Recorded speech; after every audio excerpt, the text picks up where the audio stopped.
Bismillahirrahmanirrahim. Assalamualaikum warahmatullahi wabarakatuh.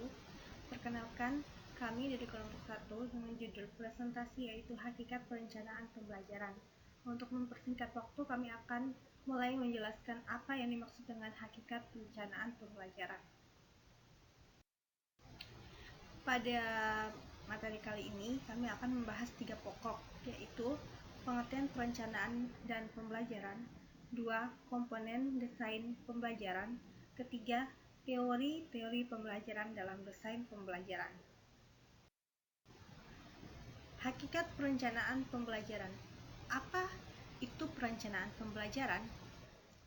Jadi, menurut Steller, perencanaan adalah hubungan antara apa yang ada sekarang dengan bagaimana seharusnya yang bertalian dengan kebutuhan, penentuan tujuan, prioritas, program, dan alokasi sumber. Menurut Dengeng, pembelajaran adalah upaya untuk membelajarkan siswa. Jadi, dari dua pengertian di atas dapat ditarik kesimpulan perencanaan pembelajaran adalah proses pengambilan keputusan hasil belajar, hasil berpikir secara rasional tentang sasaran dan tujuan pembelajaran tertentu, yakni perubahan perilaku serta rangkaian kegiatan yang harus dilaksanakan sebagai upaya pencapaian tujuan tersebut dengan memanfaatkan segala potensi dan sumber belajar yang ada. Komponen desain pembelajaran. Pertama yaitu pembelajaran yang perlu diketahui meliputi karakteristik mereka, kemampuan awal dan prasyarat. Kedua, tujuan pembelajaran adalah penjabaran kompetensi yang akan dikuasai oleh pembelajar. Ketiga, analisis pembelajaran merupakan proses menganalisis topik atau materi yang akan dipelajari. Keempat, strategi pembelajaran dapat dilakukan secara makro dalam kurun 1 tahun atau mikro dalam kurun 1 kegiatan belajar mengajar. Kelima, bahan ajar adalah format materi yang akan diberikan kepada pembelajar. Keenam, penilaian belajar tentang pengukuran kemampuan atau kompetensi yang sudah dikuasai atau belum. Teori-teori pembelajaran dalam desain pembelajaran terbagi menjadi 5, yaitu pertama, teori behaviorisme, kedua, teori belajar kognitivisme, ketiga, teori belajar konstruktivisme, keempat, teori belajar humanisme, kelima, teori belajar Gestalt.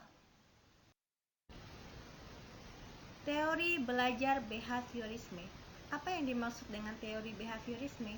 Jadi, teori behaviorisme merupakan salah satu aliran psikologi yang memandang individu hanya dari sisi fenomena jasmania dan mengabaikan aspek-aspek mental. Dengan kata lain, behaviorisme tidak mengakui adanya kecerdasan, bakat, minat, dan perasaan individu dalam suatu belajar. Beberapa hukum belajar yang dihasilkan dari pendekatan behaviorisme ini diantaranya A. Connectionism, S.R. Bond, menurut Thorndike. Terbagi menjadi beberapa bagian, yaitu 1. Law of effect. Bahwa jika sebuah respon menghasilkan efek yang memuaskan, maka hubungan stimulus-respon akan semakin kuat.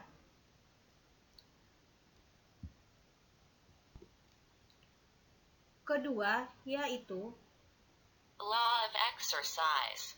artinya bahwa hubungan antara stimulus dengan respon akan semakin bertambah erat jika dilatih dan akan semakin berkurang apabila jarang atau tidak dilatih.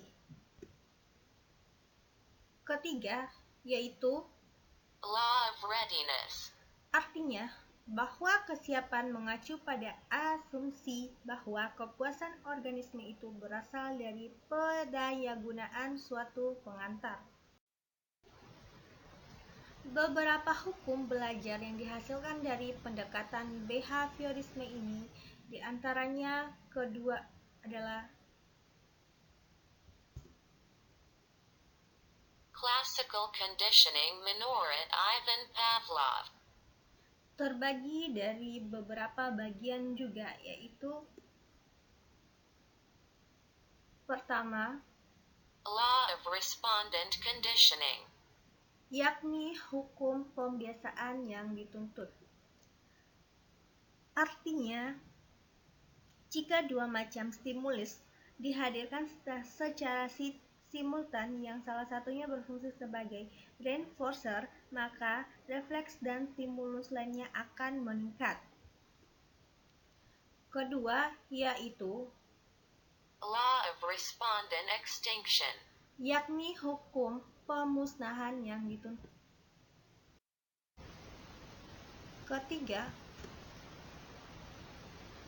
Operant conditioning menurut B.F. Skinner. pertama, Law of operant conditioning.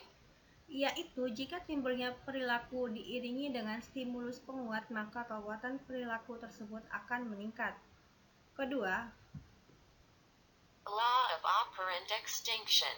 yaitu jika timbulnya perilaku operan telah diperkuat melalui proses conditioning itu tidak diiringi stimulus penguat. Dan terakhir, yaitu Social learning menurut Albert Bandura. teori belajar sosial atau disebut juga teori observational learning adalah sebuah teori belajar yang relatif masih baru dibanding dengan teori-teori belajar lainnya. Hakikat perencanaan pembelajaran kedua tentang teori belajar kognitivisme. Apa yang disebut dengan teori belajar kognitivisme mengacu pada wacana psikologi kognitif yang didasarkan pada kegiatan kognitif dalam belajar. Para ahli teori belajar ini berupaya menganalisis secara ilmiah proses mental dan struktur ingatan atau cognition dalam aktivitas belajar. Perkembangan kognitif menurut Piaget. Pertama, guru hendaknya banyak memberikan rangsangan kepada peserta didik agar mau berinteraksi dengan lingkungan secara aktif, mencari dan menemukan berbagai hal dari lingkungan. Kedua, kognisi sosial oleh L.S. Vygotsky. Proses belajar individu dipengaruhi oleh lingkungan utama budaya keluarga, budaya lingkungan individu mempelajarkannya dan bagaimana berpikir. Ketiga, proses informasi dari Robert Gagne. Pembelajaran terjadi proses penerimaan informasi untuk kemudian diolah sehingga menghasilkan keluaran dalam bentuk hasil belajar. Dalam pemrosesan informasi terjadi adanya interaksi antara kondisi-kondisi internal dan kondisi-kondisi eksternal. Hakikat perencanaan pembelajaran menurut teori belajar konstruktivisme, yaitu pengetahuan baru dikonstruksi sendiri oleh peserta didik secara aktif berdasarkan pengetahuan yang telah diperoleh sebelumnya. Pendekatan konstruktivisme dalam proses pembelajaran didasari oleh kenyataan bahwa tiap individu memiliki kemampuan untuk mengkonstruksi kembali pengalaman atau pengetahuan yang telah dimiliki. Kemudian teori belajar humanisme. Teori belajar humanisme memandang kegiatan belajar merupakan kegiatan yang melibatkan potensi psikis yang bersifat kognitif, afektif, dan konaktif. Kemudian teori belajar Gestalt. Gestalt berasal dari bahasa Jerman yang mempunyai padanan arti sebagai bantuan atau konfigurasi. Pokok pandangan Gestalt adalah bahwa objek atau peristiwa tertentu akan dipandang sebagai suatu keseluruhan yang terorganisasi. Menurut Kafka dan Kohler, prinsip organisasi yang terpenting yaitu hubungan bentuk dan latar, kedekatan, kesamaan, arah bersama, kesederhanaan, dan ketertutupan. Hubungan bentuk dan latar ini maksudnya itu menganggap bahwa setiap bidang pengamatan dapat dibagi dua, yaitu figur dan latar belakang. Kedua, kedekatan. yaitu bahwa unsur-unsur yang saling berdekatan baik waktu maupun ruang dalam bidang pengamatan akan dipandang sebagai suatu bentuk tertentu. Ketiga, kesamaan, yaitu bahwa suatu yang dimiliki kesamaan cenderung akan dipandang sebagai suatu objek yang saling memiliki. Keempat, arah bersama, bahwa unsur-unsur bidang pengamatan dan perada dalam arah yang sama cenderung akan dipersepsi sebagai suatu figur atau bentuk tertentu. Kelima, kesederhanaan, bahwa orang cenderung menata bidang pengamatan bentuk yang sederhana, penampilan reguler, dan cenderung membentuk keseluruhan yang baik berdasarkan susunan simetris dan keteraturan. Keenam, ketertutupan, bahwa orang cenderung akan mengisi kekosongan suatu pola objek atau pengamatan yang tidak lengkap. Sekian hasil dari presentasi kelompok kami. Lebih dan kurangnya kami mohon maaf.